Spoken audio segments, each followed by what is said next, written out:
Museum Proklamasi pakai lagi. Siap.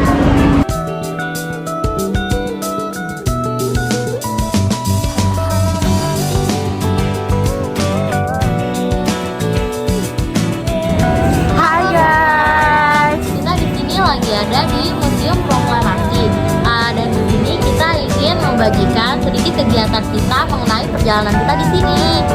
Mohon ditonton ya guys. check it out. Nah teman-teman, ayo kita kenal museum ini lebih dalam yuk. Langsung aja kita ke dalam.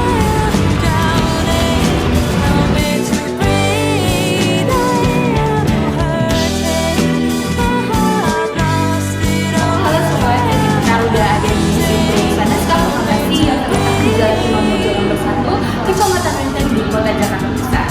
Museum ini buka setiap hari, namun di hari Senin dan hari libur nasional museum ini tutup. Museum ini dibuka pada pukul 8 pagi hingga jam 4 sore. Kecuali di hari Jumat, museum ini tutup pada pukul 16.30 sore. Terdapat 3 fakta menarik mengenai museum ini. Yang pertama, museum ini merupakan rumah dari perwira tinggi Angkatan Laut di Hindia Belanda pada masa Kekaisaran Jepang, yaitu Laksamana Maeda. Tempat yang didirikan museum atas usulan pendidikan dan budaya Indonesia. Dan yang terakhir, tempat ini pernah dijadikan perpustakaan nasional pada 26 Maret 1980. Nah, untuk sejarah berdirinya museum deklarasi dirancang oleh Belanda pada tahun 1910 sebagai bangunan taman kota pertama di Indonesia. Bangunannya sendiri dibangun pada tahun 1920. Bangunan dengan luas situs 3.914 meter persegi dan luas terbangun 1.138 meter persegi ini dibangun oleh Belanda dengan gaya arsitektur Eropa. Ketika Perang Pasifik akhirnya pecah, Jepang menyerbu dan menduduki Indonesia. Saat itu, gedung ini digunakan sebagai kediaman Laksamana Muda Tadashi Maeda. Saat ini, Laksamana Maeda sedang menjabat sebagai kepala penghubung antara Angkatan Laut Kekaisaran Jepang dan Angkatan Darat. Nah, pada tanggal 16 Agustus 1945, Tadashi Maeda mengizinkan rumahnya menjadi tempat ditulisnya Deklarasi Indonesia. Deklarasi tersebut dirancang oleh Soekarno, Muhammad Hatta, Ahmad Subarjo, dan Sayuti Milik sebagai juri. Jadi di sini adalah tempat bertemu Laksamana Maeda menggunakan tempat ini untuk bertemu dan juga sebagai tempat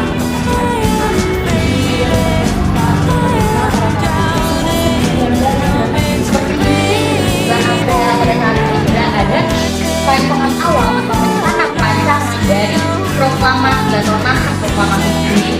Dan kita bisa lihat ini di depan saya ini sudah ada instalasi mengenai rancangan dari naskah proklamasi yang sudah ditulis oleh Bung Hatta, Bung Karno, dan Ahmad Subarjo. Dan sudah dijelaskan oleh Jo kita, sekarang saya akan memberikan detail lebih dalam mengenai tokoh-tokoh yang ada di dalam. Di sini Soekarno terlihat sedang mempersiapkan beberapa proklamasi. Sementara Muhammad Hatta dan Ahmad Subarjo memberikan ide dan gagasannya dalam bentuk lukisan.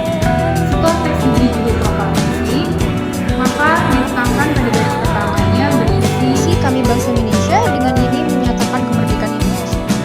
kemudian setelah teks dibuat, naskah dikirim ke kami buka untuk dibacakan dan dirayakan pada tanggal yang sudah.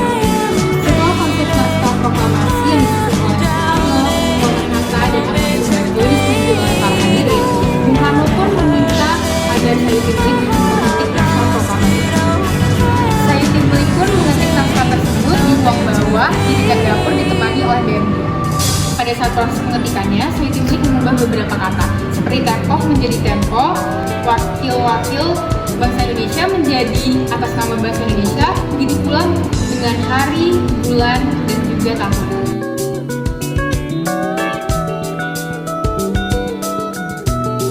Kita akan memasuki isi benda yang ada di museum ini. Dan di sebelah saya ini sudah ada. Yang pertama ini adalah buku Republik Indonesia Sulawesi tahun 1953. Dan buku ini adalah buku yang berisi tentang perkembangan daerah Sulawesi pada tahun tersebut.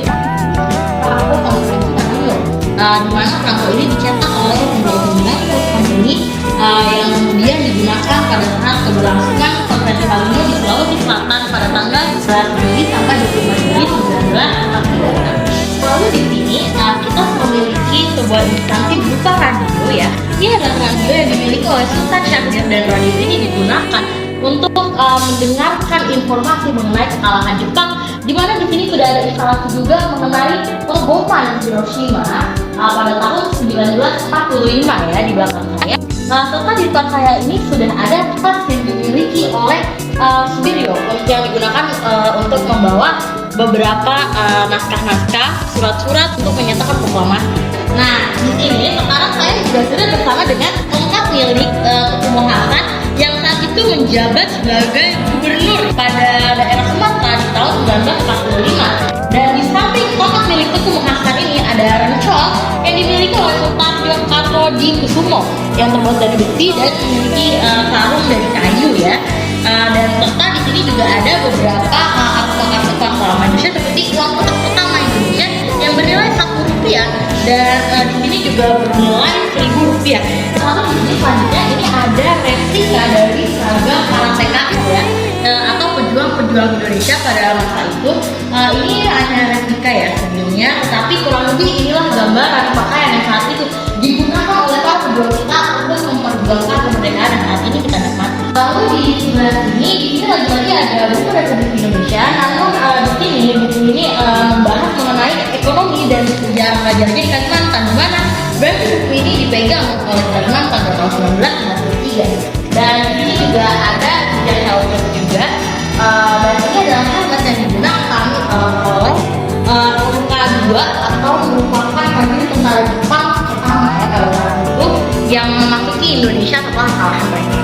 Ada persyaratan untuk pada dasarnya adalah jangan kata-kata yang diperoleh sebagai Jepang.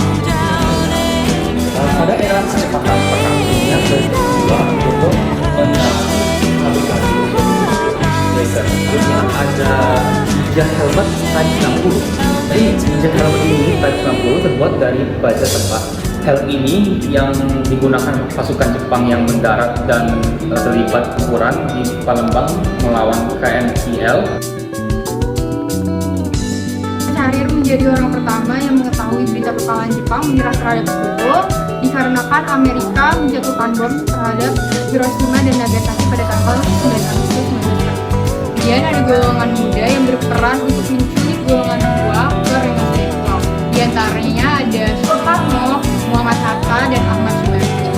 Baik, selanjutnya saya akan melanjutkan mengenai tokoh-tokoh yang berperan dalam proklamasi.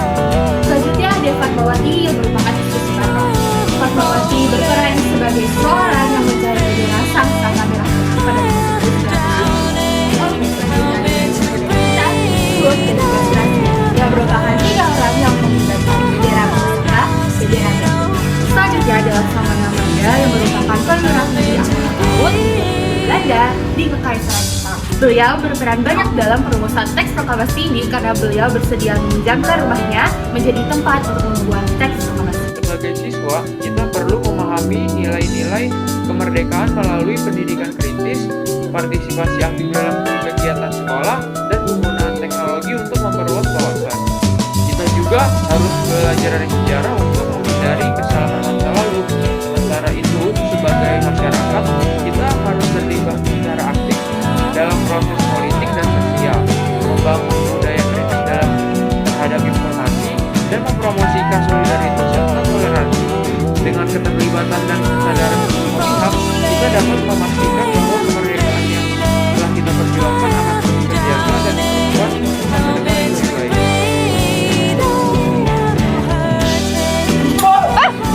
Apaan sih? Gue udah kaget duluan. Jadi sampai segitu dulu ya perjalanan kita untuk hari ini. Nah, apa sih makna yang bisa kita ambil dari perjalanan atau vlog kita ke Museum Proklamasi pada hari ini? Menurut saya dan kelompok saya, salah satu makna yang bisa kita ambil adalah bagaimana kita harus berjuang untuk mempertahankan kesatuan negara kita. Karena lihatlah gimana para pejuang-pejuang ini tuh mempertahankan negara kita dengan begitu beratnya loh. Dan bagaimana mereka semua mengusahakan kemerdekaan agar kita bisa menjadi bagaimana kita sekarang. Jadi menurut saya makna perjalanan kita untuk hari ini adalah kita harus senantiasa berusaha menjaga negeri ini dan pastinya menghormati para pahlawan-pahlawan yang sudah berjuang untuk kemerdekaan semua. Sekian saja video kami pada hari ini. Semoga bermanfaat. Jangan lupa like, komen, dan juga subscribe. Kami izin pergi. Wassalamualaikum